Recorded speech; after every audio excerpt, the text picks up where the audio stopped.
I'm April, and I'm 28 years old. 3 hours ago, I watched my own brother accept applause for artwork I painted when I was 10. Right now, he's being handcuffed in front of New York's most prestigious art collectors, and honestly, I'm enjoying every second of it. Where are you watching from today? Drop your location in the comments below and hit that like and subscribe button if you've ever felt completely invisible in your own family. You'll definitely want to stick around for what happened next. But let me back up to how we got here, because this story doesn't start with justice. It starts with a little girl who believed her family would always support her dreams.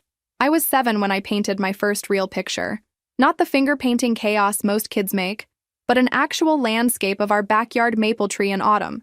The colors were so vivid my art teacher called my parents for a conference.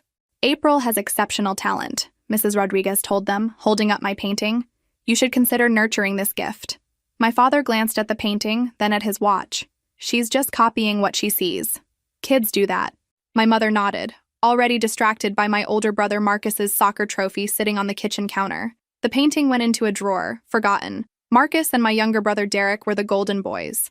Marcus excelled at business, even as a teenager. Derek had this natural charm that made adults melt. They both inherited my father's sharp mind for numbers and my mother's social grace. Me? I inherited my grandmother's artistic eye and my grandfather's stubborn streak. Every family gathering became a performance where I played the supporting role to my brother's starring parts. Marcus just made his first 1,000 selling baseball cards, Dad would announce proudly. Derek scored the winning goal again. Then, almost as an afterthought, April drew another picture today. The word another always stung. Like my art was just a repetitive hobby, not something meaningful. My paintings covered my bedroom walls, but they might as well have been invisible. When relatives visited, they'd admire Marcus's business plans and Derek's athletic awards, then glance briefly at my art before moving on to more important things. By high school, the pattern was set. I was the dreamy one, the impractical one, the one who needed to get her head out of the clouds. While my brothers were being groomed for success, I was being tolerated for my differences. Art's a nice hobby, my mother would say when I talked about art school, but you need to think about a real career. The irony wasn't lost on me. They valued everything except the one thing that made me unique. And that little girl with the paintbrush? She learned to stay quiet and keep creating, even when nobody was watching. Art school changed everything and nothing. At the Rhode Island School of Design, I finally found my people. Professor Martinez saw my portfolio and actually gasped. This emotional depth, this technical skill combined with raw intuition, April, you have something truly special here. For 4 years, I lived in a world where my art mattered. My professors understood the language of color and composition. My classmates stayed up until 3 a.m. discussing technique and meaning. We were broke, paint-stained, and absolutely alive. Professor Chen pulled me aside junior year. Your work has this haunting quality that separates good artists from great ones. Don't let anyone convince you to paint what sells. Paint what moves you. I graduated summa cum laude with a BFA and a portfolio that made my professors weep. Literally. Professor Martinez wiped his eyes at my senior exhibition. You're going to change how people see contemporary art, he said. Promise me you won't give up. Then I came home. So what's your plan? My father asked the day after graduation, not even glancing at my diploma hanging proudly on my childhood bedroom wall. Art school was expensive. Time to start seeing some return on that investment. I'd prepared for this conversation. I'm applying for gallery representation. Professor Martinez knows several dealers in New York. My senior thesis piece caught attention from, "That's nice, sweetheart," my mother interrupted, setting down a newspaper article about Marcus's latest business venture. But what about a real job? Something with benefits? You can't eat paintings. They didn't understand that my art wasn't just pretty pictures. Each piece carried pieces of my soul, stories that needed telling, emotions that demanded expression. My paintings explored themes of family dynamics, identity, belonging, subjects that felt increasingly relevant given my circumstances. I spent 8 months sending portfolios to galleries. Rejection after rejection filled my inbox. Beautiful work, but not commercial enough. Technically excellent, but lacks market appeal. Try us again when you've developed a more sellable style. Marcus landed his first 6-figure consulting contract. Derek started his own marketing firm. Meanwhile, I was working at a coffee shop, coming home paint-splattered and exhausted, only to hear about my brother's latest achievements over dinner. Maybe you should consider teaching, my aunt suggested during one family gathering. Art teachers have steady paychecks. The suggestion felt like defeat wrapped in practicality. Teaching meant giving up on my own artistic journey to help others pursue theirs. But the real breaking point came during Derek's engagement party. I'd spent weeks creating a custom painting for him and his fiancée, a beautiful piece capturing their favorite hiking spot. When I presented it, Derek smiled politely. "Thanks, sis. We'll find somewhere to hang it." Later, I overheard him joking with cousins. "April's still trying to make this art thing happen." Sweet, but completely unrealistic. That night, staring at my reflection in my childhood mirror, surrounded by dozens of paintings that nobody valued, I made a decision that would haunt me for years. Maybe they were right. Maybe I was delusional. Maybe it was time to accept reality and find a real career. New York City was supposed to be my fresh start, my chance to prove everyone wrong. I arrived with 2 suitcases, $300, and enough artwork to fill a small gallery. The energy was intoxicating. Street art on every corner, galleries in converted warehouses, artists making magic from nothing. I found a tiny studio apartment in Queens that ate half my savings just for the security deposit. The walls were thin, the neighbors loud, but it was mine. I transformed that cramped space into an artist's haven, canvases stacked against every wall, natural light streaming through the single window. My first break came through a coffee shop in Brooklyn. The owner, Maria, loved my paintings and offered me wall space. 20% commission on anything that sells, she said, helping me hang my favorite pieces. For 3 months, I watched customers admire my work, take photos, ask questions. Several people expressed serious interest. 0 sales. I tried Washington Square Park on weekends, joining the other street artists with my easel and hopeful smile. Tourists would stop, compliment my technique, ask about prices, then they'd walk away to buy t-shirts and keychains instead. $5 sketches were my only income source, barely enough for subway fare home. The gallery circuit was brutal. I'd dress in my one professional outfit and walk from gallery to gallery, portfolio heavy in my arms. Most wouldn't even look at my work. "We're not accepting new artists. Try the galleries in Queens. Your style isn't what we're looking for right now." Meanwhile, my bank account dwindled to nothing. I took a job at a tourist restaurant in Times Square, serving overpriced food to people who barely noticed I existed. The irony wasn't lost on me. Surrounded by Broadway theaters and world-class museums, yet I couldn't even afford to see a show or visit the Met. My apartment became a storage unit. Canvases covered my bed, my tiny kitchen table, even the bathroom floor. I painted between double shifts, often until sunrise, creating pieces that captured the loneliness and determination of chasing an impossible dream. 6 months in, reality hit hard. I was behind on rent, living on ramen noodles, and my artistic output was suffering from exhaustion. When my landlord posted an eviction notice, I swallowed my pride and called home. "We tried to warn you," my mother said, though her voice held a note of sympathy. "Maybe it's time to come back, get a stable job, and paint as a hobby." Marcus offered to help with a security deposit if I'd move back and think practically. Derek suggested I could do freelance design work for his marketing firm, real work that uses your artistic skills. But I wasn't ready to give up. Not yet. I found a room in a 5-bedroom apartment in the Bronx, sharing space with 4 other struggling artists. My room was actually a partitioned section of the living room, just big enough for a mattress and my easel. Privacy was non-existent, but the rent was manageable, and for the first time in months, I wasn't alone in my struggle. That's when I learned that talent isn't enough, that passion doesn't pay bills, that sometimes even your deepest dreams aren't enough to overcome a world that doesn't value what you offer. 3 years of rejection letters, empty bank accounts, and family disappointment finally broke me. I was 25, sharing a converted living room with complete strangers, and my latest gallery submission had been returned with a form letter so impersonal, they'd spelled my name wrong. I sat on my mattress, surrounded by dozens of paintings that represented years of my life, and made the hardest decision I'd ever faced. It was time to give up. My roommate Jessica found me crying over my canvases. "You're incredibly talented, April," she said, sitting beside me on the floor.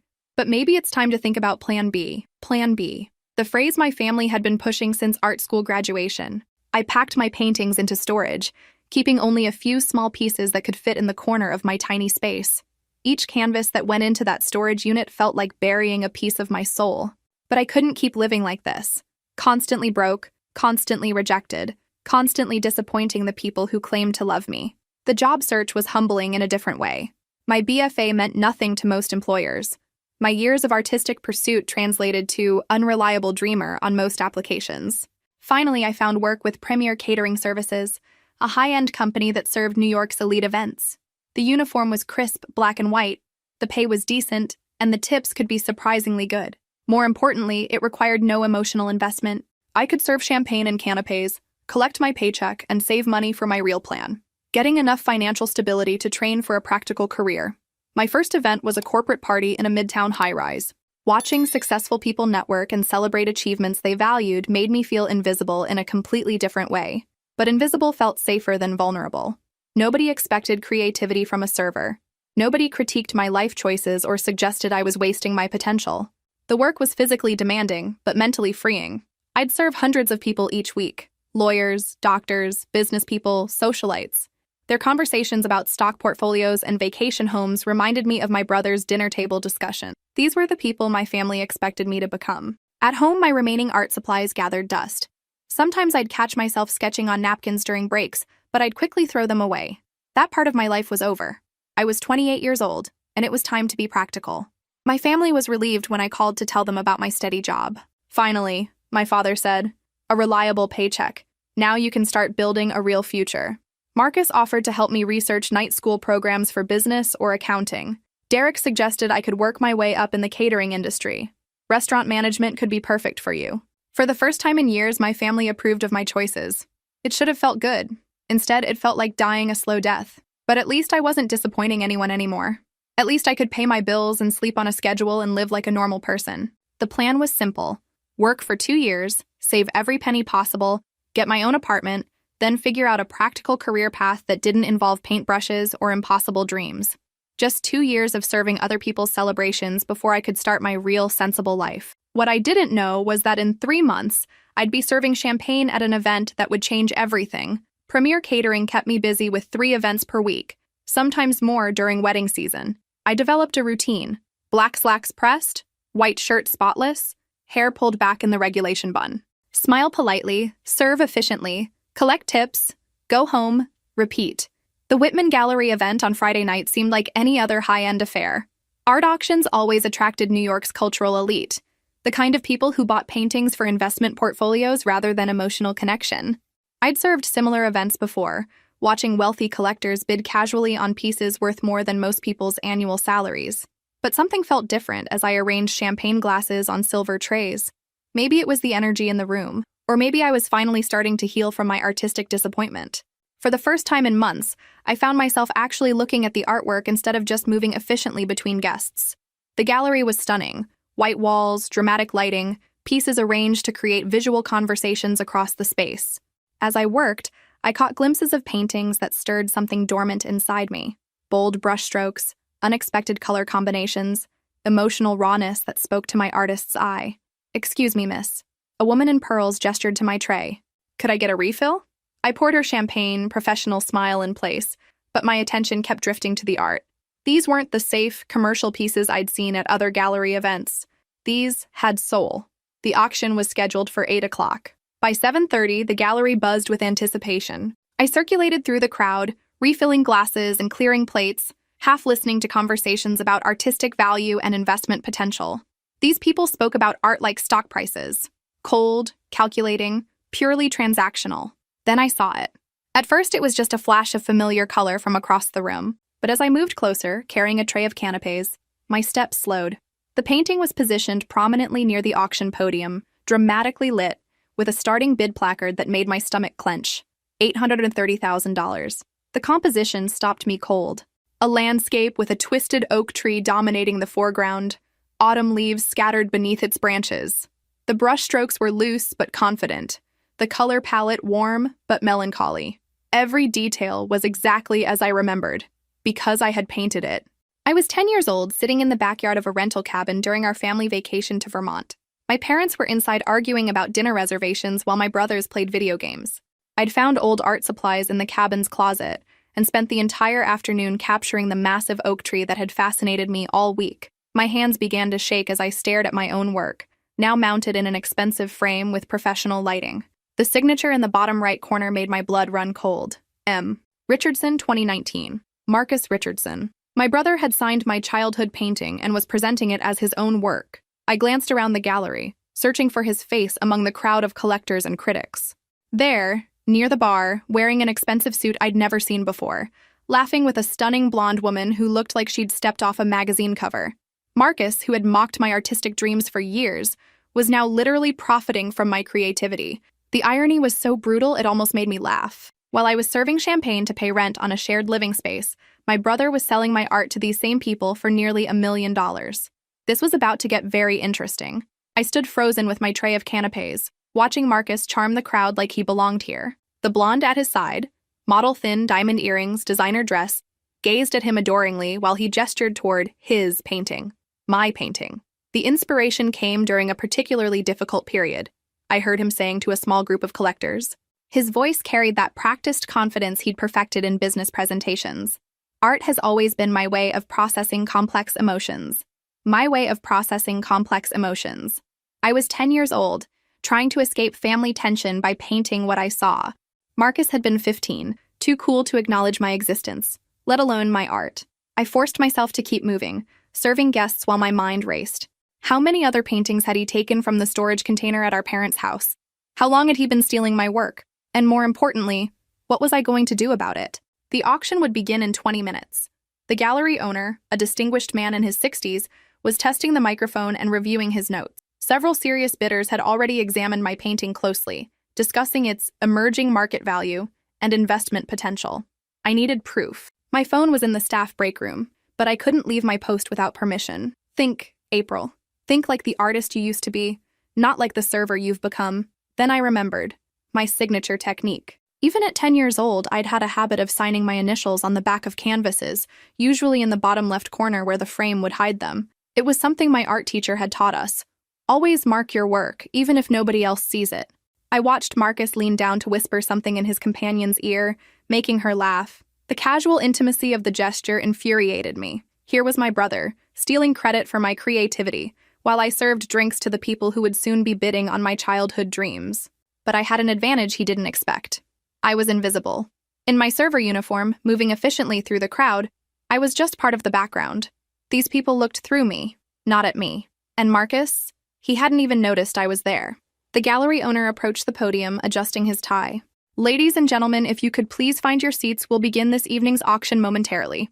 I had one chance to change my life, one opportunity to reclaim what was mine and expose the brother who had spent years diminishing my dreams while secretly profiting from them. Time to stop being invisible. I approached the gallery owner with the respectful deference of a professional server. Excuse me, sir? I'm sorry to interrupt, but could I speak with you for just a moment? It's rather urgent. He glanced at me with mild annoyance, clearly focused on the upcoming auction. Whatever it is, can it wait? We're about to begin. It's about the Richardson painting, I said quietly, nodding toward my artwork. There's something you need to know before you put it up for auction. His expression shifted from annoyance to curiosity. What kind of something? I took a deep breath, feeling my old confidence returning like muscle memory. That painting? I created it 18 years ago when I was 10 years old, and I can prove it. The gallery owner, Mr. Whitman, studied my face with the intensity of someone who'd spent decades evaluating authenticity. His silver hair was perfectly styled, his suit impeccably tailored, and his expression shifted from skeptical to intrigued as I spoke. You're claiming to be the actual artist? He asked, glancing toward Marcus, who was still charming his audience near the bar. That's a very serious accusation, miss. April Richardson, I said, watching his eyebrows rise at the shared surname. Marcus is my older brother, and yes, I painted that piece when I was 10 years old during a family vacation to Vermont. I can prove it. Mr. Whitman's assistant, a sharp-eyed woman in her 30s, had appeared beside us, clearly sensing drama. The auction was supposed to start in 15 minutes, and several high-profile bidders were already seated, programs in hand, ready to spend serious money. How exactly do you plan to prove this? Mr. Whitman asked, his voice low enough that nearby guests couldn't overhear. Because if you're right, this could be... He paused, considering the implications. Well, this could be quite the scandal. I reached into my apron pocket and pulled out my order pad, the same one I'd been using to track drink orders all evening. May I borrow a pen? Without hesitation, I tore off a clean sheet and quickly signed my name in the same flowing script I'd been using since childhood. Then I turned the paper over and added my initials in the distinctive way I'd learned in elementary art class, a stylized A intertwined with an R, exactly how I'd signed every piece since I was 8 years old. Now, I said, meeting his eyes directly, check the back of that painting, bottom left corner under the frame. You'll find these exact initials. Mr. Whitman exchanged glances with his assistant. The auction room was filling up, conversations growing louder, anticipation building. Marcus was now posing for photos with potential bidders, my painting serving as his backdrop. This is highly irregular, Mr. Whitman murmured, but I could see the curator's instinct taking over. In the art world, authenticity was everything. A scandal involving fraud could destroy reputations, but it could also create the kind of buzz that made careers. Helen, have security quietly remove the Richardson piece. Tell them we need to verify something before the auction. As Helen hurried away, Mr. Whitman studied me more carefully. You said you were 10 when you painted this. That would make it nearly 20 years old. How did your brother gain access to it? When my parents moved 5 years ago, they rented a storage container for family belongings. All my childhood artwork went there, probably hundreds of pieces. All 3 children had keys. My voice grew steadier as the pieces fell into place. I'm guessing Marcus has been taking paintings for a while now. This might not be the first time he's done this. What happened next was beautiful to watch. Security guards approached my painting with the casual efficiency of professionals, but Marcus noticed immediately. His confident smile faltered as he watched 2 men in dark suits carefully lifting his masterpiece from its display position. "Excuse me," Marcus called out, striding toward them with the authoritative tone he'd perfected in boardrooms. "What are you doing with my painting?" His girlfriend, I'd learned her name was Veronica from overhearing their conversations, followed behind him, her designer heels clicking against the polished floor. "Is there a problem?" she asked, her voice carrying that particular brand of entitled concern that came with old money. Mr. Whitman approached them smoothly, his professional smile firmly in place. "Mr. Richardson, we need to verify some documentation before proceeding with the auction. Nothing to worry about. Just standard procedure for pieces in this price range." Marcus relaxed slightly, though I could see tension in his shoulders. "Of course. Whatever you need, I have all the provenance documentation in my hotel room if necessary." Provenance documentation? I almost laughed out loud. What could he possibly have fabricated to prove ownership of a painting I'd created in my childhood bedroom? "That won't be necessary just yet," Mr. Whitman assured him. "We'll have this resolved quickly." As the security team carried my painting toward a private viewing room, I felt something I hadn't experienced in years. The thrill of standing up for my art. For the first time since giving up my dreams, I was fighting for something that mattered. Marcus returned to his group of admirers, but I noticed he kept glancing toward the door where my painting had disappeared. Veronica whispered something in his ear that made his jaw clench. Mr. Whitman gestured for me to follow him. "Miss Richardson, I think it's time we had a more private conversation." The private viewing room behind the main gallery felt like a combination of art storage and interrogation chamber. Harsh fluorescent lights illuminated white walls lined with paintings awaiting authentication or repair. In the center of the room, my childhood painting sat propped on an easel, looking both familiar and foreign under the clinical lighting. Mr. Whitman had summoned 2 authentication experts who'd been attending the auction as guests. Dr. Sarah Chen, a specialist in contemporary American art, and Professor Michael Torres, whose reputation for detecting art fraud was legendary in New York circles. Both examined my hastily written signature with magnifying glasses, their expressions professionally neutral. "The handwriting analysis will take time," Dr. Chen said, "but I'm more interested in this claim about initials on the back of the canvas." She gestured to the security guards. "Could you please turn this around very carefully?" As they rotated the painting, I felt my heart pounding. Everything depended on 10-year-old April's habit of signing her work completely, even where no one would see it. If I was wrong about the placement, if my memory had failed me after all these years, this would all fall apart. Professor Torres knelt beside the frame, using a small flashlight to examine the back corner. "There's definitely something here," he murmured, adjusting his glasses. "Helen, could you bring me that UV light from the authentication kit?" Under the ultraviolet light, my childhood initials appeared like magic. The same intertwined A and R I'd written on the paper, etched in faded pencil that had been invisible under normal lighting. The room fell silent except for the hum of fluorescent bulbs overhead. "Well," Mr. Whitman said quietly, "this is quite compelling evidence." Dr. Chen photographed the initials, then compared them to my handwriting sample. "The muscle memory in handwriting is remarkably consistent over time," she explained. "These appear to match, but we'll need formal analysis to be certain." "How long have you been working here tonight?" Professor Torres asked me, his tone sharp but not unkind. "About 4 hours. I work for Premier Catering Services." I gestured toward my uniform. "This is my regular job now." Mr. Whitman's expression shifted to something resembling sympathy. "You gave up art professionally?" The question stung more than I expected. 3 years ago, I couldn't make it work financially. I looked at my painting, remembering the joy I'd felt creating it. I never imagined someone would steal my work to build their own career. "If your allegations prove correct," Professor Torres said carefully, Your brother has committed serious fraud. The legal implications could be significant. Through the viewing room's small window, I could see the main gallery where guests were growing restless. The auction had been delayed 20 minutes now, and Marcus was pacing near the bar, no longer the confident artist he'd been pretending to be. "What do you want to do?" Mr. Whitman asked me directly. "We could contact the police immediately, but that would mean stopping tonight's auction entirely, or—" He paused, a calculating look in his eyes. "We could handle this more dramatically." Dr. Chen looked up from her notes. "What exactly do you mean by dramatically?" "The art world loves a good revelation," Mr. Whitman said, his voice taking on an almost theatrical quality. "Imagine the impact of exposing this fraud in real time, in front of our most influential collectors and critics. It would generate enormous attention for both the gallery and Miss Richardson's authentic work." I felt a surge of something I'd almost forgotten, the desire to be seen, to be recognized for my actual talent instead of being dismissed as the family failure. "You're suggesting we expose him publicly?"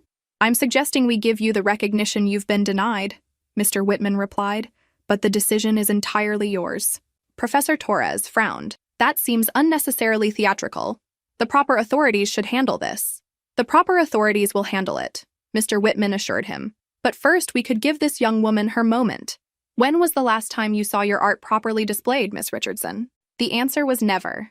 My art had never been professionally displayed, never been properly lit, never been viewed by people who understood its value. The paintings I'd created in desperation and hope had gathered dust in storage units and coffee shops, while my family dismissed my dreams as impractical fantasies. "What do you have in mind?" I asked. Mr. Whitman smiled, and I recognized the expression of someone who'd built a career on understanding what people wanted to see. "How far is your apartment from here? And more importantly, how many paintings do you have in storage?" 23 minutes later, I was sitting in the back of a Blacktown car with 3 security guards, racing through Manhattan toward my storage unit in Queens. Mr. Whitman had made a series of rapid phone calls, transforming what could have been a simple fraud report into what he called an evening of artistic revelation. The plan was audacious. Retrieve as many of my paintings as possible, return to the gallery, and reveal the truth during what he was now calling a special presentation preceding tonight's auction. Marcus would be exposed not just as a thief, but as someone who had stolen work from a genuinely talented artist who deserved recognition. "This is insane," I muttered, watching familiar neighborhoods blur past the window. 6 hours ago, I'd been a failed artist serving champagne. Now I was racing across the city to reclaim a career I'd abandoned. My phone buzzed with texts from my roommates wondering why I wasn't home yet. I couldn't begin to explain what was happening. I wasn't entirely sure I understood it myself. The storage facility was a depressing concrete building in an industrial area of Queens. Under fluorescent lights that flickered ominously, I used my key to roll up the metal door of Unit 47B. The security guards watched as years of my artistic life revealed themselves in the form of dozens of canvases stacked against the walls. "Jesus," one of them whispered, and I realized they were looking at my work with genuine appreciation, not the polite dismissal I'd grown accustomed to from my family. We selected 12 pieces that could fit safely in the car, paintings that represented different periods of my artistic development, from childhood experiments to my more sophisticated college work. The security team handled them with the same careful attention they'd use for million-dollar masterpieces. Back in Manhattan, the gallery had been transformed. Word had somehow spread through the art community that something unprecedented was happening at the Whitman Gallery. The crowd had doubled in size, with additional collectors, critics, and curiosity seekers filling the space. Mr. Whitman met us at the back entrance, his eyes lighting up as he saw the paintings. "Magnificent," he said, examining a landscape I'd painted during my sophomore year at RISD. "The technical skill, the emotional depth. This is exactly what I hoped for." As the security team carefully transported my work inside, I caught a glimpse of Marcus through the gallery windows. He was standing near the bar with Veronica, both looking increasingly agitated. Other guests kept approaching him with questions he couldn't answer, and his confident facade was cracking. "Miss Richardson," Mr. A. Whitman said, guiding me toward a small office. "We've prepared something for you." Inside, I found a simple but elegant black dress, professional but artistic, hanging on a hook. "I took the liberty of having my assistant find something more suitable for your debut." My debut, the word sent shivers through me. This wasn't how I'd imagined my first real gallery showing, born from fraud and family betrayal, but it was happening. As I changed clothes, I could hear the crowd growing larger and more excited. Mr. Whitman had arranged for a photographer and a journalist from Art Forum to document what he was billing as an extraordinary evening of truth in art. When I emerged from the office, I barely recognized myself. The black dress fit perfectly. My hair had been quickly styled by someone who apparently worked in fashion, and for the first time in years, I looked like an artist again. "The police are here," Helen informed Mr. Whitman quietly. "They're waiting outside until we give the signal." My stomach clenched. This was really happening. In a few minutes, Marcus would be arrested for fraud, and my family would learn that their biggest disappointment had been creating valuable art all along. Mr. Whitman checked his watch. "It's time. Are you ready, Miss Richardson?" I looked through the office window at the gallery full of people who were about to see my work for the first time. My real work, not stolen shadows of it. People who understood art, who could recognize talent when they saw it. "I've been ready for this my whole life," I said. The main gallery buzzed with an energy I'd never experienced. Anticipation mixed with confusion, curiosity blended with excitement. Mr. Whitman had positioned my paintings throughout the space, creating an impromptu exhibition that showcased nearly 2 decades of artistic development. The contrast between my authentic work and the single stolen piece Marcus had been selling was stark and powerful. I stood in the wings, heart hammering as Mr. Whitman approached the podium. The crowd quieted, sensing something significant was about to unfold. Marcus stood near the front, Veronica clutching his arm, both clearly uncomfortable with the unexpected delay and mysterious, special presentation. "Ladies and gentlemen," Mr. Whitman began, his voice carrying the authority of someone who'd spent decades in the art world. Tonight was scheduled to be a standard auction featuring several promising contemporary pieces. However, an extraordinary situation has developed that I believe will interest everyone here. He gestured toward my childhood painting, now displayed prominently beside 3 of my college pieces. This evening, we discovered that the work attributed to Marcus Richardson was actually created by another artist entirely. An artist whose authentic body of work demonstrates exceptional talent and deserves immediate recognition. Murmurs rippled through the crowd. I saw Marcus's face go pale, his confident posture crumbling as he realized what was happening. Several people turned to look at him, confusion and suspicion replacing the earlier admiration. "I'd like to introduce you to the real artist, April Richardson." I walked onto the gallery floor on legs that felt simultaneously weak and strong. The crowd turned toward me, dozens of faces studying my appearance, connecting the woman in the black dress to the paintings surrounding them.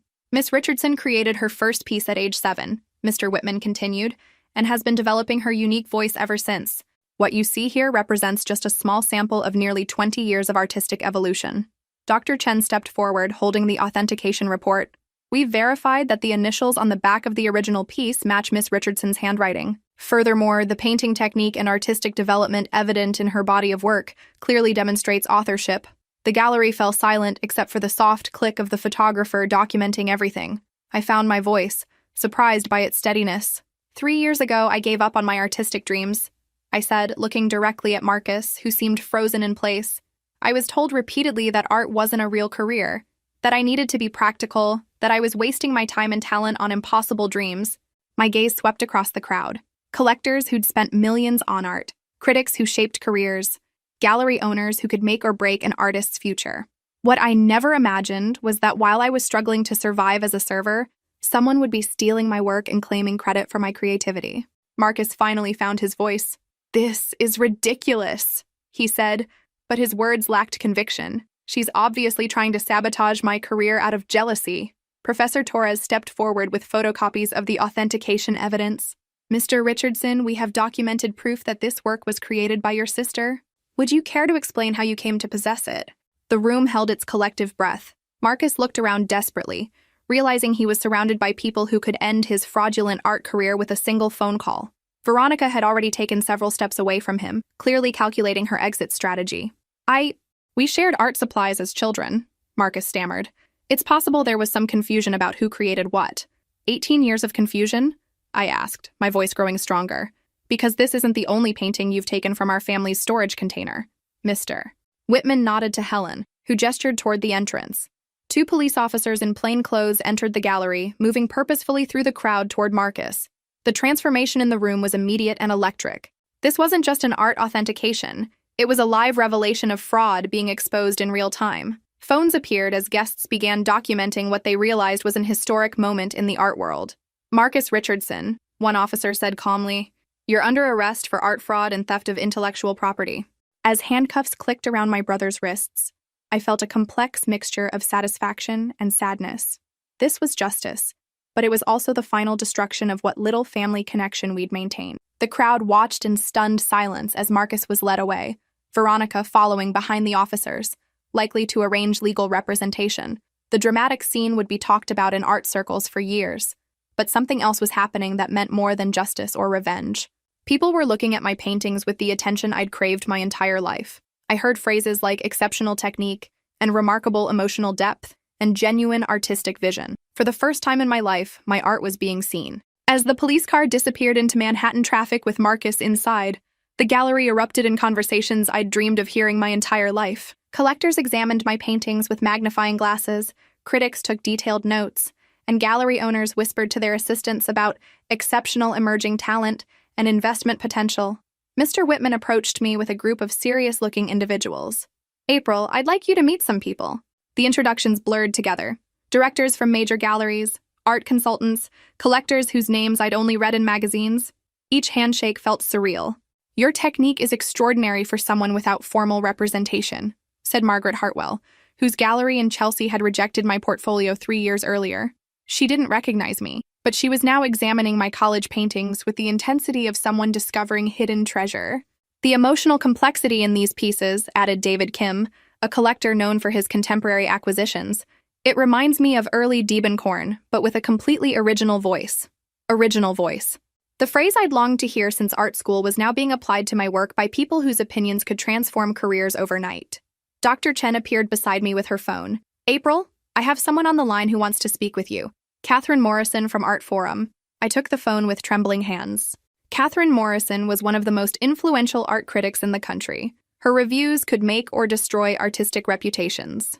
"Miss Richardson," came the crisp voice through the speaker, "I'm putting together an article about tonight's events for our next issue. This story of artistic authenticity versus fraud, combined with the quality of work I'm seeing in the photos, this could be transformational for your career." Transformational. Career. Words I'd given up hoping to hear in connection with my art. The auction, when it finally began an hour later, became something entirely different than anyone had planned. Instead of featuring Marcus's fraudulent work, it became an impromptu showcase of my authentic pieces. The bidding was intense and swift. My Vermont landscape, the painting that had started this entire revelation, sold for $8 million to a private collector who specialized in supporting emerging artists with exceptional stories. Other pieces followed, each selling for amounts I'd never imagined possible. "Ladies and gentlemen," Mr. Whitman announced as the final bidding concluded, "tonight's total sales for April Richardson's work exceed $12 million. $12 million. 6 months ago, I'd been struggling to pay rent on a shared apartment. Now I was financially secure beyond anything I'd ever imagined. But the money, as incredible as it was, wasn't the most meaningful part of the evening. As the crowd gradually dispersed, many people approached me directly with business cards, exhibition offers, and requests for studio visits.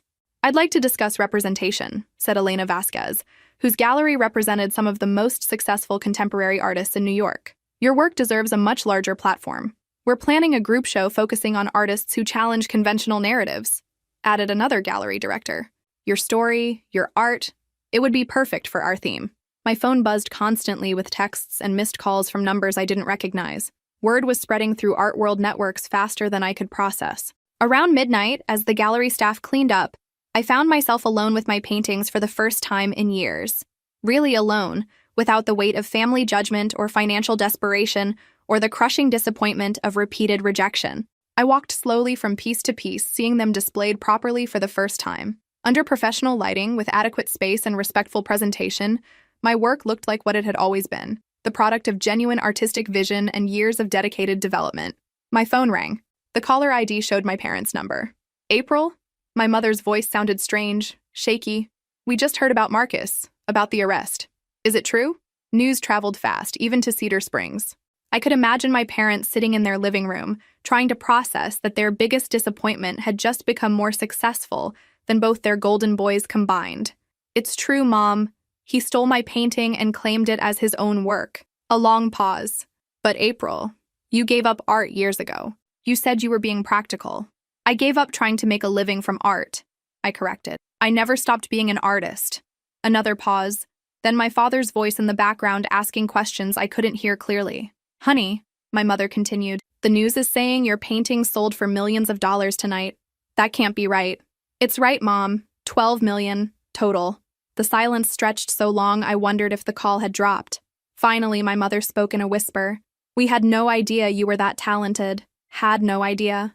After years of watching me paint, years of dismissing my work as impractical dreaming, years of suggesting I find a real career, they'd had no idea I was talented enough to succeed at the highest levels of the art world. I'd spent my entire life seeking their validation, their recognition, their support. Now, sitting in a gallery surrounded by sold paintings and business cards from influential art world figures, I realized I no longer needed their approval. "I have to go, Mom. There are people waiting to discuss my next exhibition." For the first time in our relationship, I hung up first. 3 months later, I stood in my new studio space in Soho, natural light flooding through floor-to-ceiling windows onto canvases that would comprise my first solo exhibition at the prestigious Hartwell Gallery. The transformation in my life had been so complete, so swift, that some mornings I still woke up expecting to put on a server's uniform. My phone buzzed with interview requests from art magazines, but I'd learned to be selective. The story of discovering my stolen artwork had captured public imagination, but I was determined to be known for my art itself, not just the dramatic circumstances of my discovery. Elena Vasquez had become my gallery representative, and under her guidance, I'd developed a 3-year plan that included exhibitions in New York, Los Angeles, and London. The Vermont landscape piece had been purchased by the Museum of Contemporary Art, where it would be permanently displayed alongside works by established masters. The money had allowed me to rent a 1-bedroom apartment in Greenwich Village, and this professional studio space. More importantly, it had given me the freedom to create without the desperate financial pressure that had driven me away from art 3 years earlier. But the most significant change wasn't financial or professional. It was personal. My family had reached out repeatedly since the auction. My parents called weekly now, their voices carrying a respect I'd never heard before. They wanted to understand my art, to be included in my success, to repair relationships they'd damaged through years of dismissing my dreams. Marcus had been released on bail pending trial, but the legal consequences were just beginning.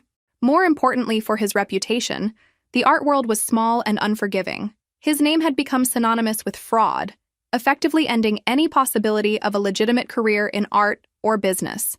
Derek had called to apologize for years of dismissive comments. "I never understood what you were trying to do," he'd said. "I thought art was just, pretty pictures. I didn't realize it could be this important, this valuable." Their newfound appreciation felt hollow, based on external validation rather than genuine understanding of my artistic journey. They loved my success, not my art itself. They respected my bank account, not my creative vision. As I worked on a new series exploring themes of family dynamics and authenticity, I thought about the price of recognition. The art world had embraced me, but it took public humiliation of my brother and a dramatic revelation to make that happen. Would anyone have noticed my talent if not for the scandal? Dr. Chen had become something of a mentor, helping me navigate the transition from unknown artist to rising star. "Don't let cynicism poison your success," she'd advised during our last conversation. "Your work was always worthy of recognition. The circumstances of discovery don't diminish your talent." The gallery opening was scheduled for next week. Pre-sales had already exceeded expectations, with several pieces going to major collectors and museums. Art critics who'd previously ignored my submissions were now analyzing my work in prestigious publications. My doorbell rang, interrupting my thoughts. The delivery man handed me a package from Cedar Springs, my parents' address. Inside, I found a carefully wrapped painting I hadn't seen in years, a self-portrait I'd created at age 16, during my junior year of high school. The attached note was in my mother's handwriting. "April, we found this in the attic yesterday. We remember now how hard you worked on it, how proud you were when you finished it. We're sorry we didn't see then what everyone sees now. We love you. Mom and Dad."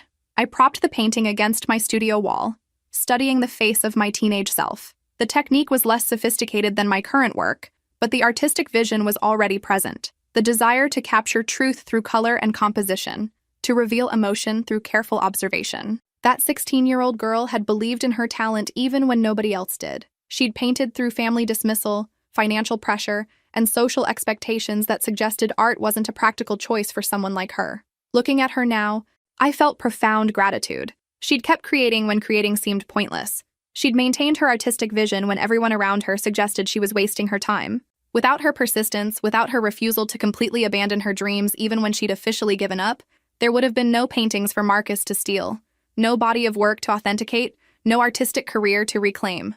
My phone buzzed with a text from Elena. "Times art critic wants to do a feature story. Coffee tomorrow to discuss?" I set the phone aside and returned to my current painting, a complex piece exploring the relationship between public recognition and personal validation. The irony wasn't lost on me that I'd spent years seeking my family's approval for my art, only to discover that the art world's recognition mattered more. But the deepest satisfaction came from something simpler: the pure joy of creating without desperation, without financial pressure, without the crushing weight of constant rejection. For the first time in my life, I could paint simply because I had something to express. The late afternoon sun angled through my studio windows, casting dramatic shadows across my works in progress. I picked up my brush, mixed colors on my palette, and continued the work I'd been born to do. My family finally saw my value, but only after the world had told them it existed.